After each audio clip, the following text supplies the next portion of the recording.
ચિરાગભાઈ, આ વખતે જોયું છે કે શિયાળામાં જે કોલ્ડ વેવની ફ્રીક્વન્સી હોય છે તે ઘટી ગઈ છે, એનું કારણ શું?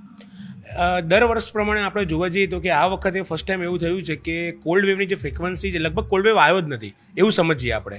એની પાછળનું મેઇન મૂળ કારણ એક જ છે કે ક્લાઇમેટ ચેન્જની જે પેટર્ન ચેન્જ થઈ રહી હતી, એ પેટર્નમાં અમારા જેવા હવામાન શાસ્ત્રીને જેટલા બી વૈજ્ઞાનિકો છે હવામાન, એ લોકોને એવું હતું કે આપણે અત્યારે લા નીનાના ફેઝમાં પસાર થઈ રહ્યા છીએ, તો બહુ સારો શિયાળો આપણને જોવા મળશે લગભગ આખું ફેબ્રુઆરી, એટલે કે કમ્પ્લીટ ફેબ્રુઆરી સુધી ઠંડી રહેશે, કે આપણે સ્વેટર અને જેકેટ પહેરવાની આપણને યોજના એવી અમે વિચારી હતી, કલ્પના કરી હતી. બટ એની સામે આજે આપણને કોલ્ડ વેવ પણ જોવા નથી મળ્યો, એટલી ઠંડી બી નથી. ઠંડી પડી છે પણ એવી જે ઠંડી પડવી જોઈએ છે નહીં એ નથી પડી. એનું પાછળનું મૂળ કારણ એક જ છે કે જે આપણા વેસ્ટર્ન ડિસ્ટર્બન્સ, જે પશ્ચિમના જે આપણા જે વેપારી પવનો છે, એ પવનોની અંદર જે વિક્ષેપ પડ્યા છે, એ વિક્ષેપના કારણે આખી ક્લાઇમેટની પેટર્ન ચેન્જ, આખી ડિસ્ટર્બન્સ આવી ગયું છે.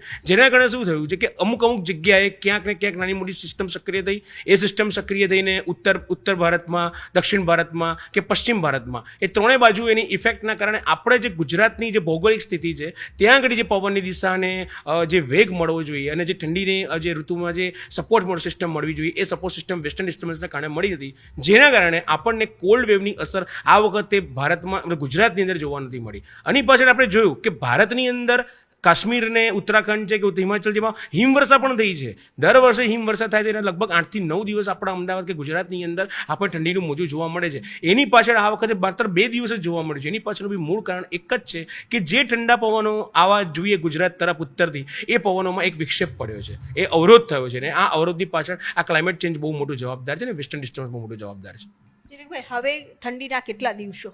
હજુ આપણે કહી શકાય કે ઠંડી લગભગ 22-23 ફેબ્રુઆરી સુધી આપણને આ જે અત્યારનું જે ટેમ્પરેચર છે, એટલે લગભગ રાત્રિનું આપણે ટેમ્પરેચર કહીએ 18-19, આપણને 22-23 ફેબ્રુઆરી સુધી જોવા મળે.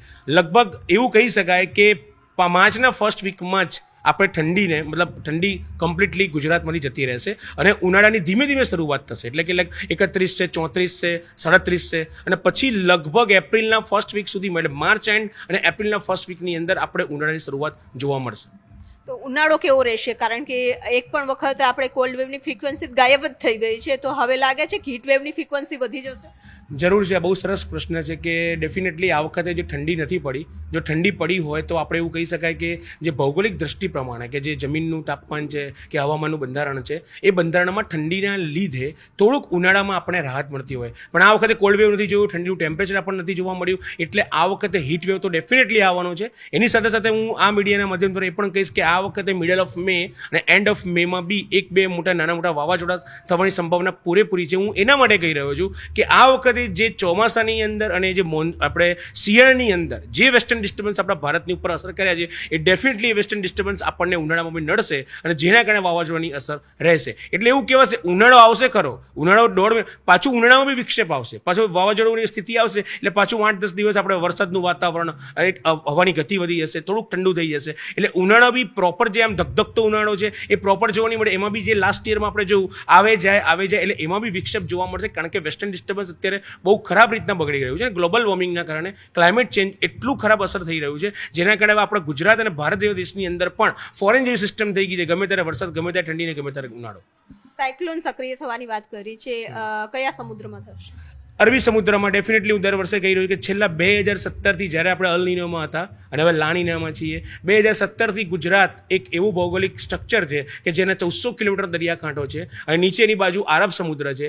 તો એ આરબ સમુદ્રની અંદર જે બી આવે, જે વિક્ષેપ આવે છે, વેસ્ટર્ન ડિસ્ટર્બન્સ આવે છે, એના કારણે એની અંદર બી એક સિસ્ટમ સક્રિય થાય છે. સિસ્ટમ પછી સાયક્લોનિકમાં, સુપર સાયક્લોનિકમાં કન્વર્ટ થાય છે. એટલે આ વર્ષે એ જે બી વાવાઝોડા આવવાના છે, આ વખતે પણ અરબી સમુદ્રમાંથી 1 થી 2 વાવાઝોડા આવશે જ, એવી 100% કે જે રીતના અમે સિઝન જોઈ રહ્યા છીએ, જે રીતના અમે વાતાવરણના બદલાવ જોઈ રહ્યા છીએ, એના પરથી હું તમને કહી રહ્યું છું કે ડેફિનેટલી આ વખતે વાવાઝોડાની અસર પણ આપણે જોવા મળશે અને ઉનાળામાં ગરમી પણ અતિશય જોવા મળશે, હીટ વેવની બી અસર જોવા મળશે. તો આ હતા ચિરાગ શાહ અને તેઓનું અનુમાન છે કે ઉનાળો પણ આકરો રહેશે અને તેમાં પણ વારંવાર વાતાવરણમાં ફેરફાર છે તે જોવા મળશે. કેમેરામેન ખેંગાર રાઠોડ સાથે વીપુ પટેલ, ન્યૂઝ 18 ગુજરાતી, અમદાવાદ.